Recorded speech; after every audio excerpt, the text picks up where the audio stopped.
Marjorie Lorrain-Caillé, je travaille à la MRC des Mascoutins comme chargée de projet au bassin versant. Chargée de projet au bassin versant, ce que ça mange été, hiver, printemps, automne, c'est des bassins versants, effectivement. Mais on travaille avec 9 comités de bassins versants. Probablement que ça entre vous, OBV au Québec. Dans le fond, ce sont des organismes de bassins versants qui s'occupent à améliorer, dans le fond, l'état des bassins versants, des grands affluents qui se jettent dans le Saint-Laurent. Nous, à la MRC des Mascoutins, il y a eu des initiatives citoyennes pour faire la même chose, mais à une plus petite échelle. Donc, on a 9 OBNL qui sont sur notre territoire, puis que la MRC soutient en fournissant les chargés de projet qui s'occupent de l'aspect administratif et terrain. Le territoire mascoutin, c'est 17 villes et municipalités. On a 15 municipalités. On a 2 villes, dans le fond, Saint-Hyacinthe, Saint-Pie. Puis, ça va jusqu'à Saint-Louis, Saint-Marcel et tout ça. Les comités de bassins versants, aujourd'hui, ils ont un territoire qu'on appelle un territoire d'action pour aider les gens en environnement, agro-environnement. Ils ont décidé d'avoir des territoires d'action pour rejoindre le plus grand nombre de personnes possible. Moi, je vais commencer avec une question un peu plus floue que celle de Laetitia. Tu sais, les changements climatiques, c'était facile, c'était précis comme question. Listage de couleur, je vous le dis, c'est nos boisés qui sont protégés.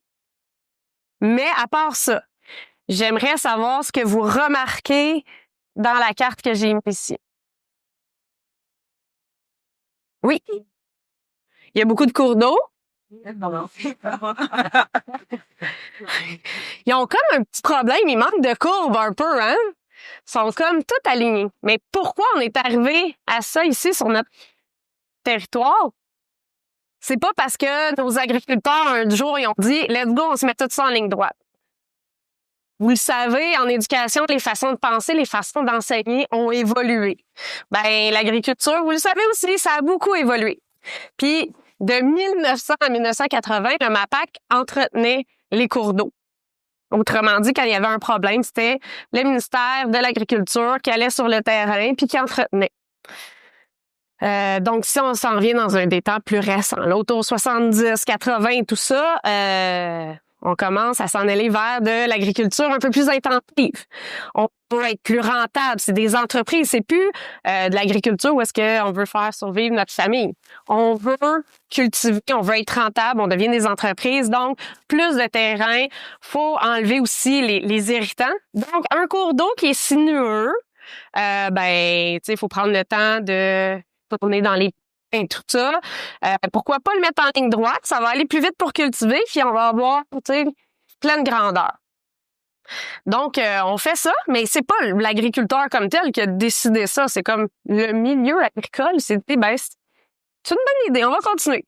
Après ça, on a transféré ça aux municipalités. C'était peut-être une grosse responsabilité. Ils ont renvoyé ça un petit peu plus haut au MRC.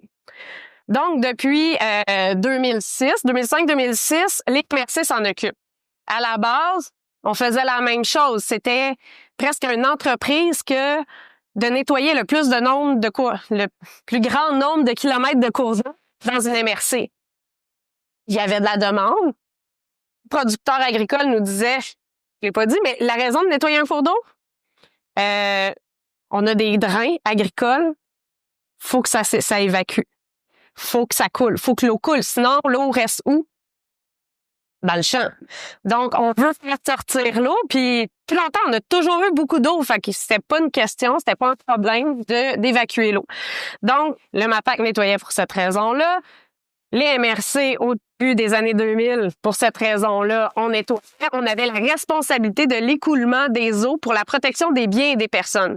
Une terre étant un bien, si elle est inondée trop longtemps puis qu'on peut pas la cultiver, ça cause préjudice à l'agriculteur.